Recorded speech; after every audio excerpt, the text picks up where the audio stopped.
नमस्कार, आप देख रहे हैं न्यूज इंडिया। मैं हूं आपके साथ रवीश और आपको बता रहे पार्लियामेंट की पॉलिटिक्स। वित्त मंत्री निर्मला सीतारमण ने 2024 के चुनाव से पहले मोदी सरकार का आखिरी पूर्ण बजट जो है वो पेश किया। निर्मला सीतारमण ने इस बार लगातार 5वां बजट पेश किया। वो सुबह करीब 9:30 बजे घर से निकली, पहले वित्त मंत्रालय गई। ये तस्वीरें भी हम आपको दिखा रहे हैं। वहां से अपनी बजट टीम के साथ फोटो सेशन में हिस्सा लिया, जिसके बाद वित्त मंत्री बजट पर राष्ट्रपति की मंजूरी लेने पहुंची राष्ट्रपति भवन। फिर राष्ट्रपति भवन में ये तस्वीरें भी हम आपको दिखा रहे हैं, पूरा दिखा रहे हैं क्या क्या हुआ दिन भर। वित्त मंत्री अपने आवास से निकली थी, बजट टीम के साथ उन्होंने फोटो सेशन भी उनका हुआ, बजट को भी उन्होंने दिखाया। राष्ट्रपति मुर्मू से भी मिली वित्त मंत्री सीतारमण। फिर सीतारमण जो थी वो वित्त मंत्रालय पहुंची थी। तस्वीरें हम आपको दिखा रहे हैं। और फिर संसद भवन की तस्वीरें भी हमने आपको दिखाई, जहां पे कि वित्त मंत्री निर्मला सीतारमण पहुंची थी। तो सिलसिलेवार तरीके से हमने आपको तस्वीरें दिखाई क्या कुछ आज हुआ। बजट का आज दिन था। और बात की जाए मोदी सरकार की तो ये, क्योंकि 2024 चुनावी वर्ष है, तो उससे पहले ये पूर्णकालिक बजट था जिसको कि वित्त मंत्री निर्मला सीतारमण ने पेश किया। तो 5 तस्वीरें में हम आपको दिखा रहे हैं कैसे रहा आज बजट का पूरा दिन, निर्मला सीतारमण का पूरा दिन कैसे बीता, वो आज हम आपको दिखा रहे हैं। बजट भाषण से पहले की तस्वीरें भी आपके सामने यहाँ पे अवेलेबल हैं, जब वो अपने घर से निकली थी, वित्त मंत्रालय पहुंची थी, टीम के साथ फोटो खिंचाई थी बजट के साथ, राष्ट्रपति द्रौपदी मुर्मू से मिली थी और फिर संसद भवन पहुंची थी।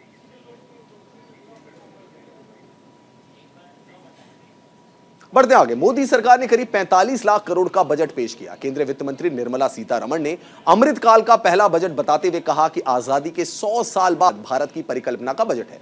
मोदी सरकार ने अपने कोर वोट बैंक, महिला, लाभार्थी किसान और मिडिल क्लास पर फोकस करते हुए बजट तैयार किया। मोदी सरकार का बजट पूरी तरह से चुनावी बजट नजर आ रहा है, जिसके जरिए समाज के सभी वर्गों को साधने की कवायद की गई। किसान, ग्रामीण, नौजवान, गरीब, महिलाएं, बुजुर्ग, दलित, पिछड़े, अति पिछड़े, आदिवासी, सरकारी कर्मचारी, छोटे बड़े व्यापारी, बड़े छोटे उद्योगपति, ऐसे कई वर्ग हैं जिन्हें वोट बैंक की तरह देखा जाता है। स्वाभाविक रूप से चुनाव से पहले मोदी सरकार ने इन सभी वर्ग को आम बजट के जरिए खुश करने की कवायद की, ताकि सत्ता की हैट्रिक लगा सके।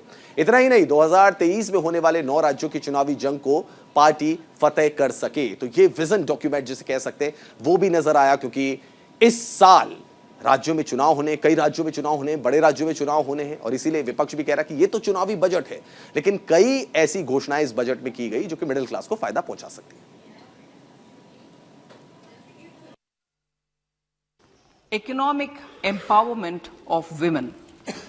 Deen Dayal Antyodaya Yojana National Rural Livelihood Mission has achieved remarkable success by mobilizing rural women into 81 lakh self-help groups. We will enable these groups to reach the next stage of economic empowerment through formation of large producer enterprises and agriculture accelerator fund. An agriculture accelerator fund will be set up to encourage agri startups by young entrepreneurs in rural areas. The fund will aim at bringing innovative and affordable solutions for challenges faced by farmers. It will also bring in modern technologies to transform agricultural practices, increase productivity and profitability. To enhance the productivity of extra long staple cotton, we will adopt a cluster-based and value chain approach through public-private partnerships. This will mean collaboration between farmers, state and industry for input supplies, extension services and market linkages.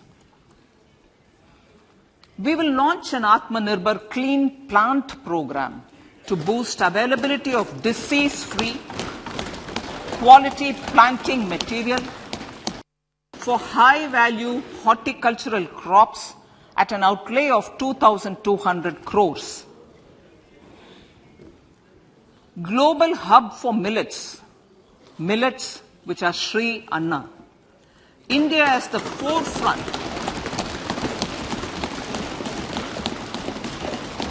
India is at the forefront of popularizing millets, whose consumption furthers nutrition, food security and welfare of farmers, said the Honorable Prime Minister. We are the largest producer and second largest exporter of Shri Anna in the world. Senior citizens. The maximum deposit limit for senior citizens savings scheme will be enhanced from 15 lakh to 30 lakhs of rupees. The maximum deposit limit for monthly income account scheme will be enhanced from 4.5 lakh to 9 lakh for single account and from 9 lakh to 15 lakh for joint account. Honorable Speaker, sir, fiscal management. 50 years interest-free loan to states. The entire 50-year loan to states has to be spent on capital expenditure within 2023-24. I have 5 major announcements to make in this regard. These primarily benefit our hard-working middle class. The first one concerns rebate. Currently, those with income up to 5 lakh do not pay any income tax in both old and new regimes.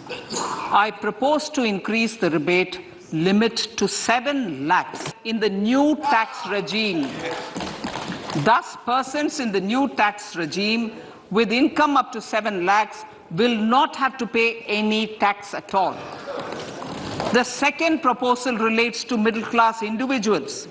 I had introduced in the year 2020 the new personal income tax regime with 6 income slabs starting from 2.5 lakh. I propose to change the tax structure in this regime by reducing the number of slabs to 5 and increasing the tax exemption limit to 3 lakhs. The new tax rates are 0 to 3 lakh, nil.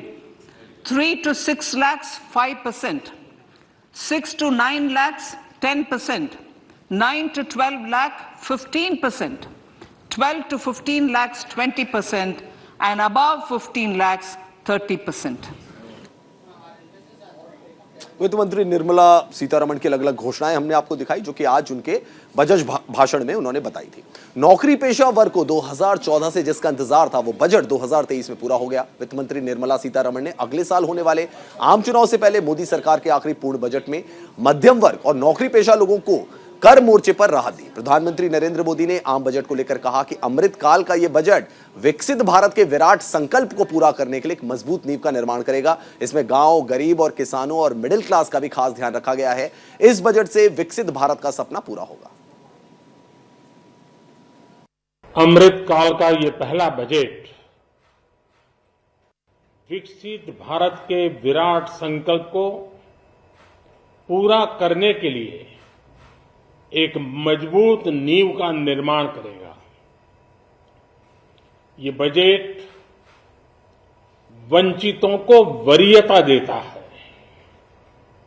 ये budget आज की aspirational society, गांव, गरीब, किसान, मध्यम वर्ग सभी के सपनों को पूरा करेगा। मैं वित्त मंत्री निर्मला जी और उनकी टीम को इस ऐतिहासिक बजट के लिए बधाई देता हूं। साथियों, परंपरागत रूप से अपने हाथ से औजारों और टूल्स से कड़ी मेहनत कर कुछ न कुछ सृजन करने वाले करोड़ों विश्वकर्मा इस देश के निर्माता है। लोहार, सुनार, कुम्हार, सुथार, मूर्तिकार, कारीगर, मिस्त्री, अनगिनत लोगों की बहुत बड़ी लंबी लिस्ट है। इन सभी विश्वकर्माओं की मेहनत और सृजन को देश इस बजट में पहली बार अनेक प्रोत्साहन योजना लेकर के आया है। ऐसे लोगों के लिए ट्रेनिंग, टेक्नोलॉजी, क्रेडिट और मार्केट सपोर्ट की व्यवस्था की गई है। पीएम विश्वकर्मा कौशल सम्मान यानी पीएम विकास करोड़ों विश्वकर्माओं के जीवन में बहुत बड़ा बदलाव लाएगा।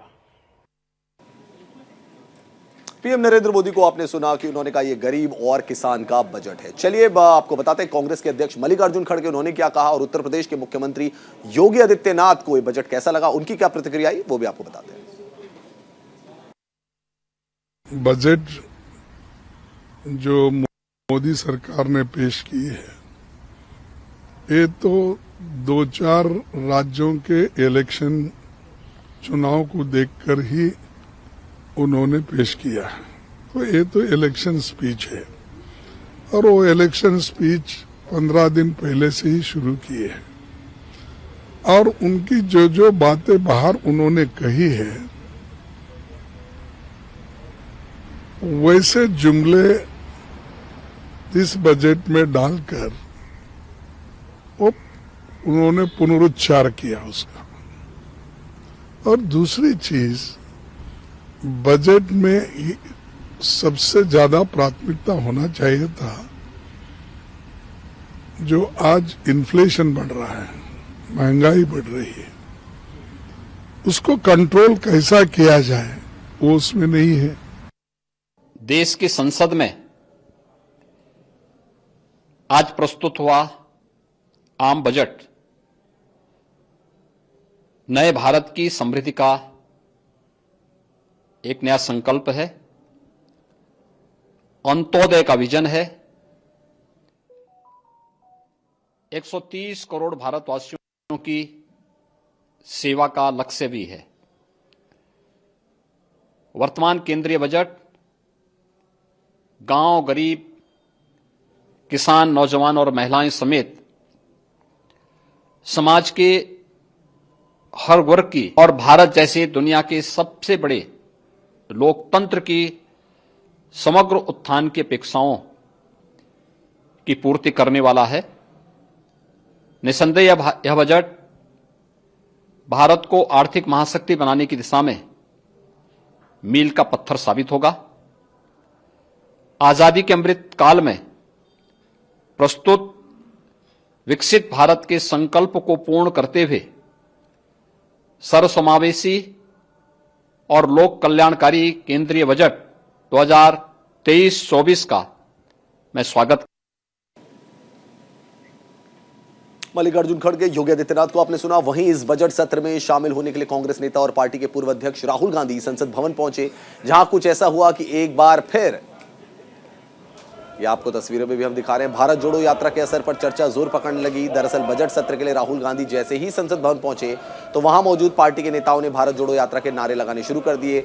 संसद भवन के बाहर नेता कुछ देर तक भारत जोड़ो के नारे लगाते देखे गए, जिसका वीडियो सोशल मीडिया पर वायरल हो रहा है। राहुल गांधी जब संसद भवन में दाखिल हो रहे थे तभी पार्टी के साथी सांसदों ने उनके समर्थन में भारत जोड़ो के नारे लगाए। संसद पहुंचे राहुल तो लगे भारत जोड़ो के नारे और साथी सांसदों ने उनके समर्थन में जोरदार नारे लगाए।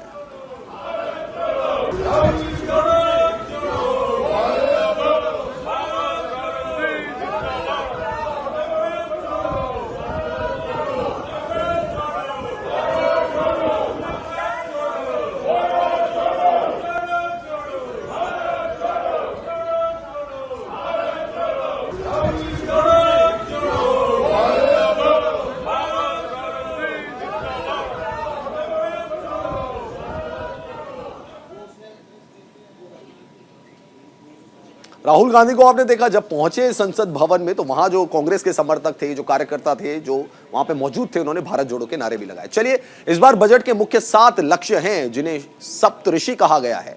पहला, समावेशी विकास। दूसरा, वंचितों को वरीयता। ये सारे हम आपको दिखा रहे हैं। क्या क्या बताएं, नए बजट की 7 प्राथमिकताएं हम आपको बता रहे हैं, जो कि वित्त मंत्री निर्मला सीतारमण ने भी बताई। पहला है समावेशी विकास। ये 7 प्राथमिकताएं उनकी। वंचितों को वरीयता दी जाएगी, जो कि पिछड़े हैं उनको वंचितों को वरीयता दी जाएगी। ये भी बजट में जो 7 प्राथमिकताएं हम आपको बता रहे हैं, सप्तऋषि बजट जिसे कहा जा रहा है, जो कि प्राथमिकताएं बताई। तीसरा है बुनियादी ढांचे और निवेश, इंफ्रास्ट्रक्चर पर इन्वेस्टमेंट बढ़ाई जाएगी। ये भी सरकार का संकल्प है। वित्त मंत्री निर्मला सीतारमण ने इसका भी जिक्र किया। बुनियादी ढांचे को लेकर क्षमता का विस्तार किया जाएगा, जो कैपेबिलिटी है उसको बढ़ाया जाएगा।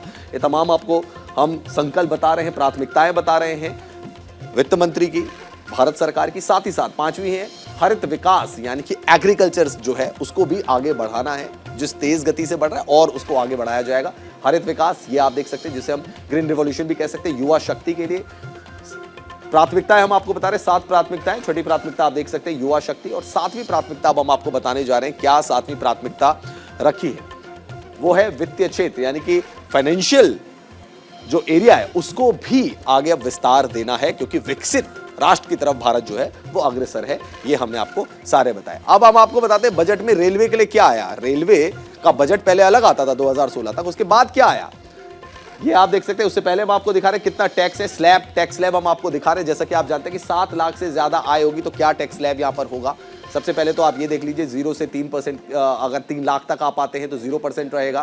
पहले टैक्स जो था वो 2,500 रुपए का था। 3 से 6 लाख के बीच अगर आप आते हैं, इस तरफ से मैं आपको दिखाने की कोशिश करता हूं, 3 से 6 लाख के बीच अगर आप आते हैं तो 5% टैक्स आपको देना पड़ेगा। 15,000 रुपए आपकी जो जेब है उससे काटे जाएंगे। 6 से 9 लाख रुपए के बीच में अगर आपकी एनुअल इनकम है तो 10% टैक्स आपसे लिया जाएगा, डिडक्ट किया जाएगा। इनकम टैक्स की हम बात करें, ये स्लैब हम आपको दिखा रहे हैं। 9 से 12 लाख के बीच है तो 15%, और 12 से 15 लाख के बीच में है तो 20%। और ये आप देख सकते हैं फायदा कितना हो रहा है वो भी हम आपको बता रहे हैं।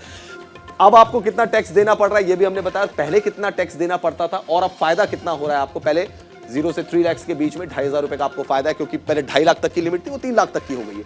यहाँ पे 7,500 का फायदा हो रहा है। अगर आपकी सैलरी बेस जो है पर एनम 3 से 6 लाख है, 6 से 9 लाख है तो आप 15,000 रुपए तक बचा सकते हैं।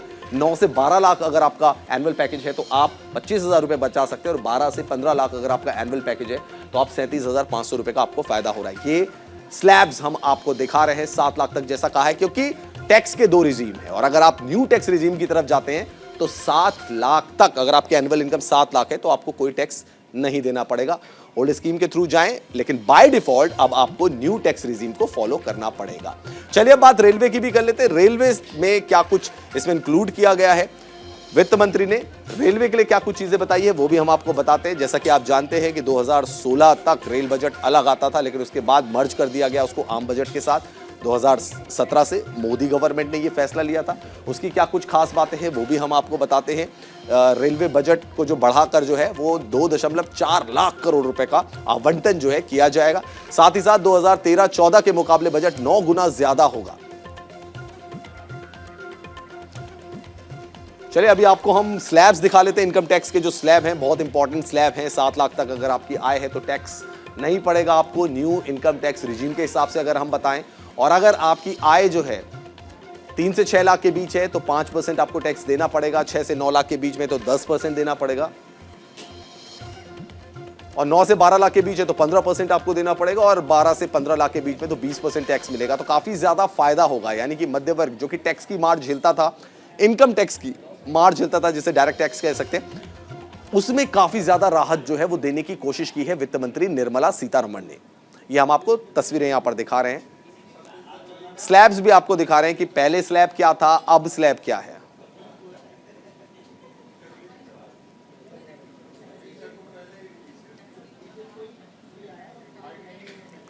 तो ये हम आपको तस्वीरें भी दिखा रहे हैं, यहां पे ग्राफिक्स के जरिए आपको समझाने की कोशिश कर रहे हैं कि क्या क्या स्लैब्स हैं।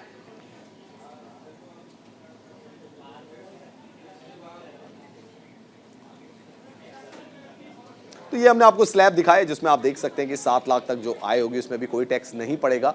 डिफरेंट स्लैब्स यहां पर, और कितना फायदा होता हुआ यहां पे नजर आ रहा है।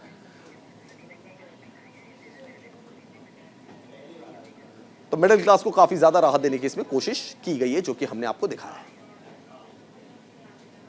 तो चलिए अब हमको ग्राफिक्स के जरिए समझा रहे हैं रेल बजट।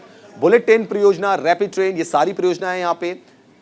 भैरवी साइरंग नई रेलवे लाइन परियोजना को इसमें शामिल किया गया है। इसके अलावा रेल बजट जो बढ़कर है वो 2.4 लाख करोड़ का किया गया है। तो ये वित्त मंत्री निर्मला सीतारमण के बजट की कुछ खास बातें रही, जो कि रेल बजट से जुड़ी हुई। 13-14 के मुकाबले बजट 9 गुना ज्यादा है। रेलवे में 100 नई योजनाओं की शुरुआत की गई है। इस बजट में बताया गया है, जैसा कि मैंने आपको बताया कि पहले रेल बजट अलग आता था, लेकिन फिर उसको कोलैबोरेट किया गया। नई योजनाओं के लिए 75 करोड़ का जो फंड है वो भी जारी किया गया है।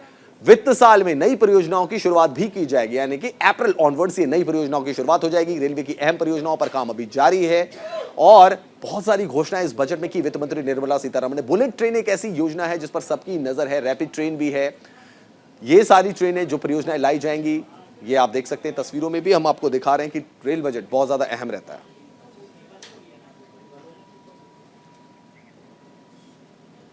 तो तमाम हमने आपको रेलवे के बारे में जानकारी दी, किस तरीके से रेल बजट में 2.4 लाख करोड़ की बढ़ोतरी की गई है और लगातार बजट जो है वो बढ़ाया जा रहा है रेलवे के इंफ्रास्ट्रक्चर के लिए। इसके साथ ही कई परियोजनाओं की सौगात भी जो है वो वित्त मंत्री ने बताया कि ये परियोजनाएं आगे आने वाले सालों में मिलेगी।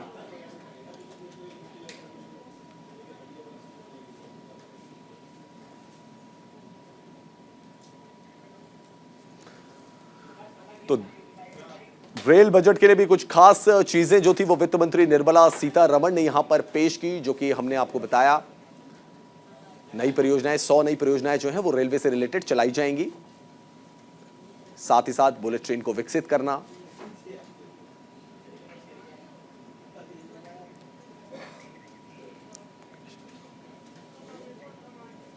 छत्तीसगढ़ के मुख्यमंत्री भूपेश बघेल उन्होंने क्या कुछ कहा, हरदीप सिंह पुरी केंद्रीय मंत्री उन्होंने क्या कुछ कहा बजट को लेकर, वो भी आपको सुनवाते हैं।